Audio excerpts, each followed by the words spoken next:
लो फिर कोई आ गया। घंटी बजते ही उमा तिलमिला उठी, हाथ धोए बिना ही दरवाजा खोलने चली। दरवाजा खोलकर जिस देवी जी का दर्शन हुआ उनसे उमा बहुत डरती है। मोहल्ले वाले उसे बातूनी बुआ कहते हैं। जिसके पास पहुंच गई उसकी घंटे 2 घंटे की नहीं पर पूरे पहर की छुट्टी हो गई।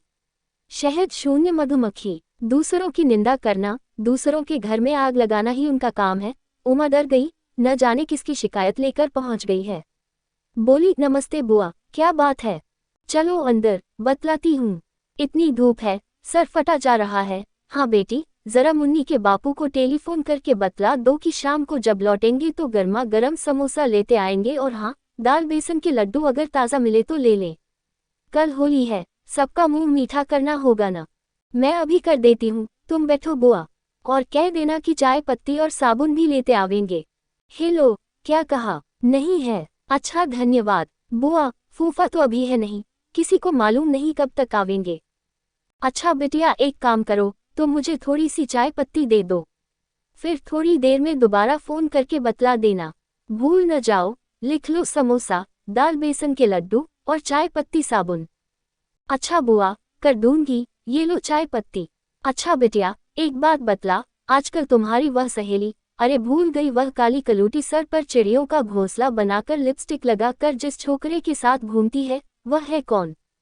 बुआ, वह उसका मौसेरा भाई है, हाल में विलायत से लौटा है।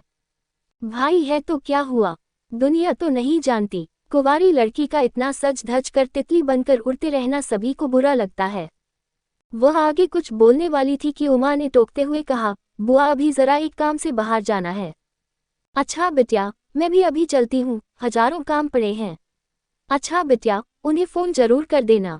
उन्हें विदा करके जब फिर खाना खाने बैठी तो खाना बिल्कुल ठंडा हो चुका था। जैसे तैसे खाना खाकर हाथ धोकर लेटने चली तो फिर घंटी बजी। दरवाजा खोलकर पूछा, किसको मिलना चाहते हो? आपको।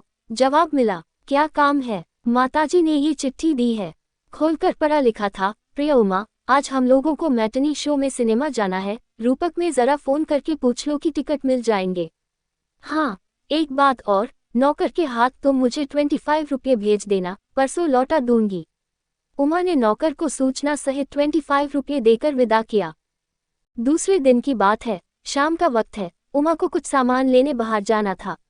वह तैयार होकर चप्पल पहन रही थी कि घंटी की आवाज़ सुनते ही तिलमिला उठी। रोज यही हाल, जब से इस घर में टेलीफोन आया है, उसकी परेशानी दिन दुगनी रात चौगुनी बढ़ गई है। दरवाजा खोल के, अरे भाभी, आप, क्या बात है? अरे मत पूछो, नौकर ब्याह करने जब से गया तब से अभी वही दुल्हन का पल्ला पकड़े बैठा है। सुपुत्रों से कहा जरा फ़ोन कर आओ, तो उसी वक्त खेलने जाना है। माँ बाप चाहे बच्चों के लिए जान दे दे, पर वे भला कभी महसूस करते हैं? आज अब पर इंडिया से हमारे भैया भाभी आ रहे हैं, जरा फ़ोन करके पूछ लो, गाड़ी लेट तो नहीं है? भाभी, फ़ोन खराब है, सूचना भेजी है, अभी ठीक करने नहीं आया है। अरे उमा, मैंने धूप में बाल सफ़ेद नहीं किए, फ़ोन नहीं करना है तो साफ बतला क्यों नहीं देती? अरे हमसे पैसे ही ले लेती, कहकर एक अट्ठनी निकल के उसके सामने फेंक दी। एक टेलीफोन आ गया है तो बड़ा दिमाग हो गया है। अर्जी तो हमने भी दे राखी है, बस 2 महीने में मिल जाएगा, तब तुम्हारे दरवाजे थूकने भी नहीं आऊंगी। वह चिल्ला ही रही थी कि बगल की शिखा भाभी पहुंच गई। उमा, उमा बहन, एक काम कर दो, अभी दूध गर्म कर ही रही थी कि गैस चला गया, मेरा कस्टमर नंबर 420 है, जरा तुरंत फ़ोन कर दो। वह जवाब देने ही वाली थी कि भाभी ने तनकर जवाब दे दिया, अरे भाई, इनका फ़ोन खराब है, कब से मैं इनकी सिफारिश कर रही थी, सो फ़ोन ठीक नहीं हुआ, कहकर चल दी। पीछे पीछे शिखा भी। उमा को बेहद गुस्सा आया, आज ही इसे पटक पटक आकर चूर कर दूंगी।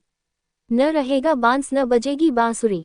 वह टेलीफोन की तरफ बढ़ने लगी परंतु फिर बुलाहट, लो फिर कोई आ गया। दरवाजा खोले बिना ही उसने पूछा, क्यों, क्या है? फ़ोन करना है, फ़ोन खराब है। अरे उमा, मैं हूँ, दरवाजा खोलो। दरवाजा खोलकर राकेश, उसका पति, को देखकर वह उसी पर बरस पड़ी, मैंने लाख मना किया था, फ़ोन मत लो, तुम तो दिन बाहर रहते हो, इस फ़ोन की वजह से मुझ पर क्या बीतती है तुम्हें क्या मालूम?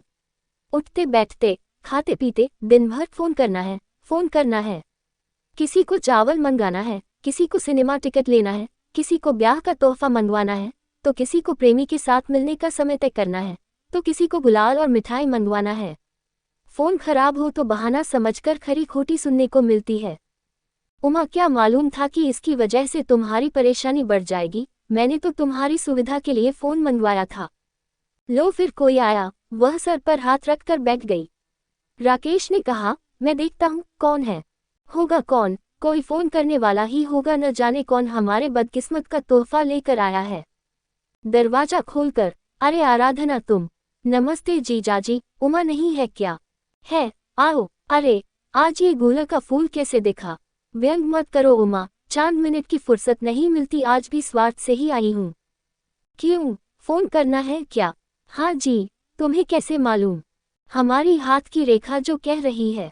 तुम्हारे जीजाजी दफ्तर जाते समय कह गए थे कि संजय को फोन करके बतला देना कि अल्पना को लेकर नींद खुलते ही हमारे यहाँ आ जाए, यही रंग खेलेंगे कल।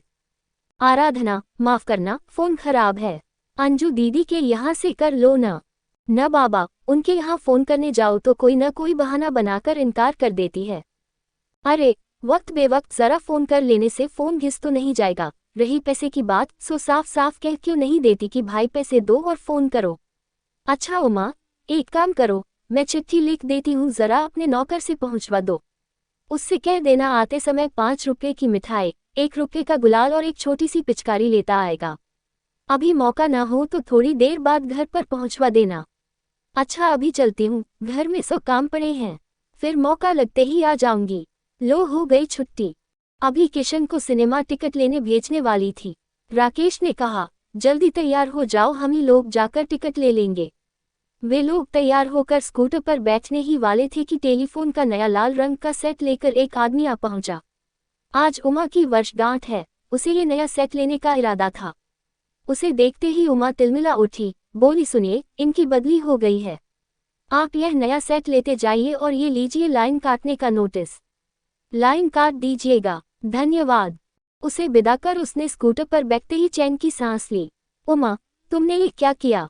तुम्हें यह नया सेट लेने की? चलो चलो जल्दी स्टार्ट करो, फिर कोई फोन करने पहुंच जाएगा। वे दोनों जोर से हंस पड़े। भीतर फोन की घंटी बजी और बजती ही रही, वे दोनों हवा हो गए।